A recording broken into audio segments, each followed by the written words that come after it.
Stay and listen, or walk away. That's all I said. 6 words, spat out like I was throwing a lifeline. I didn't think she'd actually take the second option. I thought she'd pause, roll her eyes, maybe tell me to stop being dramatic. Instead, she grabbed the keys from the table, turned on her heel, and left me standing there like an abandoned prop. The sound of the door slamming behind her still echoes in my skull. The worst part? Everyone saw it. Her friends, my coworkers, even the waiter who froze mid-step holding a tray of drinks. I might as well have been wearing a neon sign that said, "Look at this pathetic man losing his wife in real time." I stood there, jaw slack, watching her back disappear into the parking lot. She didn't look back once. Not once. It's crazy how a single moment can crush years of denial. I thought we were okay, maybe not perfect, but not this. I've been telling myself for months that the late nights, the distant stares, the forgotten texts were just stress, not something bigger. But when she walked out last night, I realized something gut-wrenching. Lena's been gone for a long time. I just didn't want to see it. When I finally sat down, everyone avoided my eyes. The music started again, awkward and forced, like nothing had happened. I felt like I was shrinking in my own skin, drowning in humiliation. And yet, beneath all that shame, a darker question started burning in my chest. What has she been hiding from me? That question is eating me alive. I can't shake the feeling that her choice to leave so easily wasn't about me being pathetic. It was about something bigger, something she didn't want to face. I'm not ready for the answer, but I know I'm going to find it. When I woke up this morning, the house felt heavier. It's strange how silence can have weight. Every corner of the living room looked like a crime scene where my dignity had been murdered. Her jacket was still draped over the chair, her coffee mug from yesterday sitting on the counter. I thought maybe she'd come back during the night. Maybe I'd hear the front door creak open and feel that rush of relief. But the bed beside me was cold and untouched. She didn't come back. I can't stop replaying the moment she left. The sound of the keys clinking against the table when she picked them up, that sharp inhale before she turned around. It's like a movie stuck on repeat in my head. I tried texting her last night, just a simple "can we talk?" But it's still unread. It's not even delivered. Her phone might be off. Or maybe she's blocking me. God, just thinking about it makes me feel like I'm unraveling. I don't even know who I'm angry at anymore. Her? Wes, that smug idiot from the barbecue? Or myself, for letting this happen, for watching her slip through my fingers and doing nothing but mope and second-guess everything I said? I hate that I keep going back to this ugly thought. What if this wasn't the first time? What if she's been meeting him, or someone else, for weeks, maybe months, while I sat at home convincing myself that our marriage was just going through a phase? I walked into her closet this morning. Half her stuff is still there. Dresses, shoes, that perfume bottle I got her for our anniversary. But something felt off. Maybe it's just me overthinking, but I swear there are things missing. A small overnight bag, her laptop. The top shelf where she keeps her jewelry box is empty. Did she pack before the party? Did she already know she wouldn't be coming back with me? The longer I sit here, the more I feel like I'm losing my grip. I keep thinking of her face when I gave her the choice. She didn't even look scared or sad. Just done. Like I was nothing more than background noise in her life. And that terrifies me, because if she can shut me out that easily, what else has she been keeping from me? I don't know what I'm going to do next. But I can't stay here, waiting for a text that's never coming. Tonight, I'm going to find out where she is. And if that means confronting the truth I've been too cowardly to face, then so be it. By the time evening rolled around, I felt like my brain had been put through a blender. I couldn't sit still, couldn't eat, couldn't think straight. Every sound, the hum of the fridge, the creak of the floorboards, felt amplified, like the house itself was mocking me. I had to do something, anything, to stop myself from imagining Lena laughing with Wes somewhere, his hand on her shoulder like it belonged there. I started with her laptop. It's not like I wanted to snoop. I just needed to know what I was dealing with. But when I opened the closet to grab it, it wasn't there. Her laptop bag was gone. I'm not paranoid enough to think she planned this like some kind of covert mission, but I can't ignore the feeling that she prepared for this moment long before last night. So I grabbed her old tablet instead. It hasn't been used in months, and the screen was coated in a thin layer of dust. But once I powered it up, I found something that made my blood run cold. Her email was still logged in. There, in her inbox, was a string of messages from an address I didn't recognize. The subject lines were all mundane at first glance. Meeting rescheduled, quick update, tonight. But the tone inside those emails told a different story. They weren't about work. They were about him. About Wes. One message in particular made my stomach flip. I can't wait to see you tonight. We don't have to pretend anymore. Pretend? Pretend about what? And the timestamp? It was sent just a few hours before the barbecue. I read that email a dozen times, hoping I was misinterpreting it. But deep down, I knew I wasn't. I felt like the ground had been ripped out from under me. She didn't just walk away last night because of a stupid argument. She walked away because she was already gone, mentally and emotionally. She'd checked out of our marriage long before I ever opened my mouth. But here's the thing. I don't want to be the pathetic husband who just curls up and accepts it. I want to know the truth. I want to look her in the eyes and ask her why she destroyed everything we built. And if she's going to keep lying to me, then I'll dig until I find the answers myself.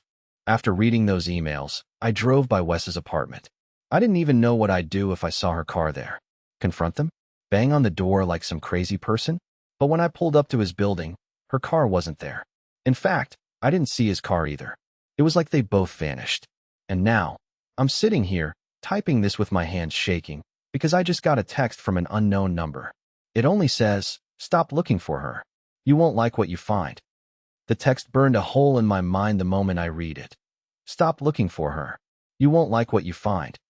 It wasn't from Lena. I know her tone, her way of wording things. Even when she's cold and distant, she's never this blunt, this threatening.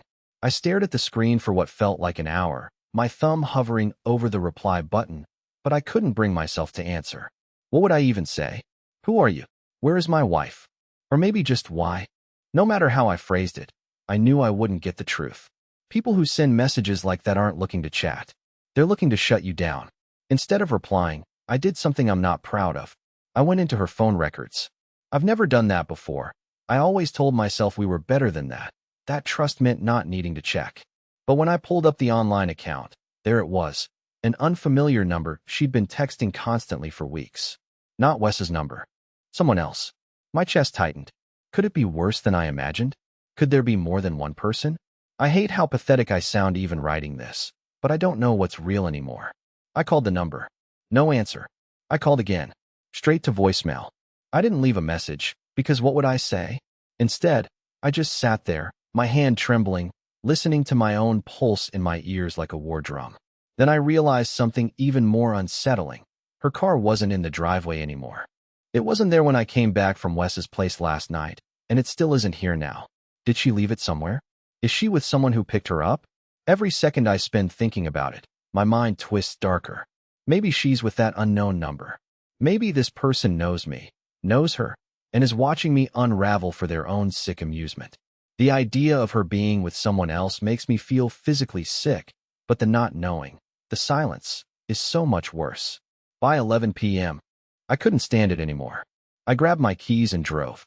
I didn't even know where I was going at first, just speeding through empty streets, scanning every car that looked remotely like hers. I drove past the barbecue house, past Wes's apartment again, even past the diner where we used to go on late-night drives when we were still us. Nothing. No sign of her. Then I stopped at the Overlook. We used to come here all the time in the early days, back when things were simple. And that's when I saw something that froze my blood. A car. Her car. Parked half-hidden near the trees. My hands gripped the wheel so tight, I thought my bones would crack. I didn't see her. The windows were fogged, and the engine was off. My first instinct was to storm over, pound on the window, demand answers. But something stopped me. A shadow moved inside the car, slow, deliberate. 2 shadows. I don't even know how long I sat there watching. It could have been 5 minutes or an hour. All I know is, I didn't have the courage to get out. I just left. I drove away like a coward, my chest tight, my eyes burning, because I knew I'd just seen the truth, and I wasn't ready to face it. Now I'm back home, sitting here like some broken fool, staring at my phone, waiting for her to walk through the door like nothing happened. I hate myself for not confronting her. I hate myself for still hoping she'll come back. But I can't shake this feeling that what I saw tonight is only the tip of something much darker, something I don't fully understand yet. Tomorrow, I'll go back there. I don't care what I find. I have to know. I barely slept last night. Every time I closed my eyes, I saw the faint glow of headlights on the overlook, the blurred outline of her car, and the vague movement of two people inside. My mind wouldn't let me rest. It replayed the scene over and over, each time filling in the gaps with things worse than reality could ever be. I woke up drenched in sweat around 4 a.m., my heart pounding, feeling like I'd swallowed a live wire. I knew I had to go back. I couldn't just sit here waiting for her, imagining every possible nightmare. So, at sunrise, I drove back to that place. The road was empty, the early morning mist clinging to the trees. When I reached the overlook, her car was still there. That stopped me cold. She hadn't even gone home. My first thought was panic. Was she okay? Was she hurt? Or was she just still with whoever she chose over me? I parked my car at a distance and walked slowly toward hers. Every step felt like it might be the one where I'd finally break. When I got close enough, I realized the windows were no longer fogged. I could see inside. My breath caught in my throat. There was no one in the car. The driver's seat was empty, the passenger seat too. A half-empty water bottle rolled around on the floor, and her sweater was crumpled in the back seat. But what really made my stomach twist was the small envelope sitting on the dashboard, with my name written on it in her handwriting. I stood there for a moment, just staring at it, feeling the cold morning air biting at my skin. It felt like a trap, like if I opened it, I'd never be the same again. I took the envelope and sat in my car. My hands shook as I tore it open. Inside, there was just one sentence, scribbled in her rushed, messy script. "Don't follow me, Nolan." No explanation. No apology. Just that. I sat there for what felt like forever, the note crumpled in my fist, my mind blank except for one repeating thought. Why can't she even look me in the eye? I decided to check around the overlook, even though I knew it was probably pointless. I walked through the trees, calling her name like a fool, hoping I'd see her just sitting there, maybe crying or thinking. But the place was empty. I found tire tracks leading away from the far side of the lot, tracks that didn't match her car's tires. Someone picked her up. By the time I got back home, my anxiety had turned into this ugly mix of anger and desperation. I went through every corner of the house, looking for clues like some amateur detective. That's when I found the second surprise. Her jewelry box wasn't just empty, it was gone entirely. Not only that, but the old wooden box where we kept important documents, like the house deed and insurance papers, was left slightly ajar. A couple of things were missing, including her passport. What kind of person leaves their husband without a word, empties out their valuables, and disappears with someone who sends threatening texts? It doesn't feel like just cheating anymore. It feels like something I'm not supposed to see, something much worse than I ever imagined. And then, like some sick twist of fate, I got another text. Same unknown number. "I told you to stop. This is your last warning. I don't know who these people think I am, but I'm not just going to roll over and take this. Tomorrow, I'm going to find Wes and get answers. Whether he's involved or just another pawn in this nightmare, I'll make him talk." By the time the next evening rolled around, I wasn't thinking straight anymore. My head felt like it was stuffed with cotton and static, but beneath all that confusion, there was this single burning thought. I needed answers, and Wes was the only place to start. I hadn't heard from Lena. No texts, no calls. It was like she'd evaporated from the world, leaving only a trail of anger and confusion behind her. Every hour that passed made me more certain that something about this wasn't just an affair. The empty jewelry box, the missing passport, the threatening messages, they didn't fit into the usual story of betrayal. It felt bigger, heavier, like I was getting pulled into something I didn't understand. I waited outside Wes's building until he got home. I parked down the street, watching every car that passed, every person that walked by. When I finally saw him step out of an Uber, my pulse shot through the roof. He was laughing, talking to someone on the phone, completely carefree, like he wasn't tangled up in destroying my life. I got out of my car and walked up to him, and the look on his face when he saw me wiped that grin right off. "What the hell do you think you're doing with my wife?" I asked, my voice shaking. I didn't yell. I couldn't. The anger was too sharp, too focused. It came out quiet and deadly. He looked confused at first, like he didn't know what I was talking about. But then he smirked, this smug little twist of his mouth that made me want to punch him right there on the sidewalk. "Your wife?" he said, like the word wife was some joke. "You're talking about Lena?" I took a step closer. "Where is she?" That's when something changed in his expression. For a second, I thought I saw fear flash across his face.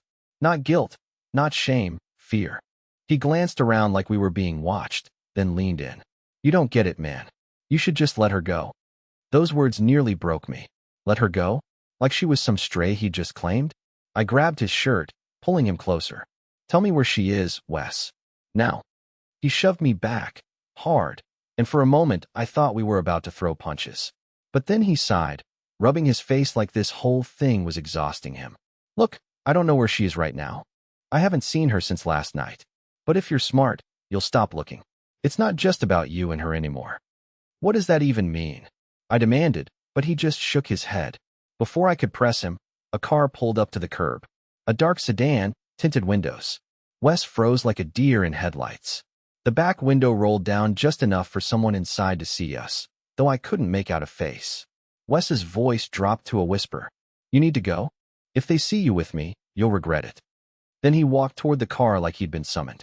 I stood there, dumbfounded, watching him get in. The car drove off without another word, leaving me alone on the street with my heart pounding and more questions than I could handle.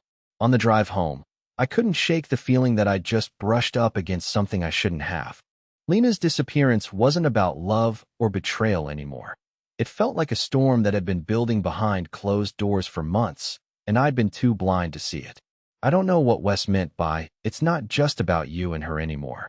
But I'm starting to think Lena's caught up in something dangerous. Tonight, I'm going through everything. Her old journals, her emails, anything that might tell me where she is or who those people in the car were. I can't stop now. I have to know the truth, no matter how ugly it is. I spent the entire night tearing the house apart. Every drawer, every cabinet, every dusty corner I'd ignored for years suddenly became a suspect. I wasn't just looking for answers anymore. I was desperate to understand who Lena really was. I kept thinking about Wes's face, the way his cocky attitude crumbled the second that black sedan showed up. He wasn't just scared of me. He was scared of them, whoever they were. And now I can't shake the feeling that Lena is tangled up in something far bigger and far darker than an affair. In the back of our closet, behind a stack of old blankets and boxes of holiday decorations, I found something I've never seen before. A locked metal box, heavy and cold to the touch. It wasn't ours, or at least, I thought it wasn't. I remember every single thing we brought into this house, every item we bought together. But this was new. My first instinct was to leave it alone, but curiosity is like a poison, and I couldn't stop myself. I broke the lock with a hammer from the garage. Inside, I found folders, thick manila folders stuffed with papers, photos, and something that looked like an old passport. My hands shook as I sifted through them. The photos weren't of us or our friends. They were of people I didn't recognize, strangers, candid shots taken from a distance. Some of the images looked like they were snapped through windows or across streets. There were notes scribbled on the back of each one, dates, times, even license plate numbers. And then I found something that made my blood run cold. It was Lena, standing next to a man I've never seen before, her hair tied back, wearing dark sunglasses. The picture looked like it was taken in some kind of rundown motel parking lot. On the back of this photo was a single word written in black ink: delivery. I don't even know how long I sat there, staring at it. Was Lena part of something illegal? Was Wes somehow connected to this? Suddenly, everything, the text messages, the missing jewelry, the passport, started to feel like pieces of a puzzle I never knew existed. Maybe she's not running from me. Maybe she's running from someone, or something, that has nothing to do with our marriage at all. The deeper I dug into that box, the stranger it got. There were receipts from places she's never mentioned visiting. Motels 2 towns over, late-night gas station purchases, even a storage unit rental under a fake name. I don't know what kind of double life she's been living, but I know now that I barely know the woman I married. I should have called the police, but what would I even tell them? Hi, my wife left me, and I found creepy photos and fake documents in her closet. They'd laugh me out of the station. No, I need to figure this out myself. I need to know the truth, no matter how dangerous it gets. I'm heading to that storage unit tomorrow. I found the address on one of the receipts, scrawled with a key number. If Lena's hiding something there, I'm going to find it. Maybe it's nothing. Maybe I'm spiraling.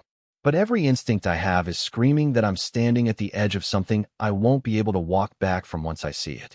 The next morning, I drove to the address from the receipt. The road was quiet, the kind of place where the world feels abandoned. The storage facility was nothing special, just rows of metal doors, each one hiding someone's forgotten past. I stood there with the key in my hand, my pulse hammering. For a moment, I thought about turning around, pretending none of this ever happened. But I knew that if I didn't open that door, I'd never sleep again. The key fit perfectly, and with a deep breath, I rolled the door up. At first, I expected something sinister, more photos, strange evidence, or even signs of someone else living a life I didn't know about. But instead, what I saw was ours. Boxes filled with old photo albums, the kind we hadn't looked through in years. There was the blanket we'd used for our first picnic, my old college hoodie, even the box of silly postcards we used to collect during road trips. Confused, I stepped inside and started going through the boxes. Then I found a sealed envelope, taped to the inside wall, with my name written on it. I tore it open, and as I read the letter, my throat tightened. Nolan, I know I hurt you. I know you think the worst of me right now, and I deserve that. But I need you to know the truth. The past few months, I've been helping my brother. He's been in trouble, and I couldn't tell you because I didn't want you involved. The money I took, the things I hid, they were for him, to help him get out of something dangerous. I lied because I was scared, not because I didn't love you. I still do. More than anything, I sank onto one of the boxes, feeling this massive wave of relief and guilt crash over me. She wasn't cheating. She wasn't leaving me because of someone else. She was protecting someone she cared about, and in her twisted way, she was protecting me too. All my anger, all the accusations I'd thrown in my head, it all felt so small and hollow compared to the truth. I called her, my hands shaking, not knowing if she'd even answer. But she did. The second I heard her voice, something inside me broke. We talked for hours. She told me everything. The threats, the fear, the reason she walked away that night.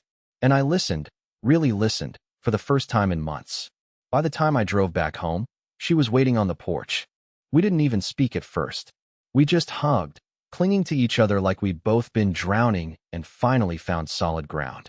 I don't know what the future looks like for us, but I know one thing. We're not done. Not yet. Sometimes love isn't about perfect trust or fairy tales. Sometimes it's about breaking, falling apart, and then choosing to fight your way back together. And for the first time in weeks, I feel like we might just make it.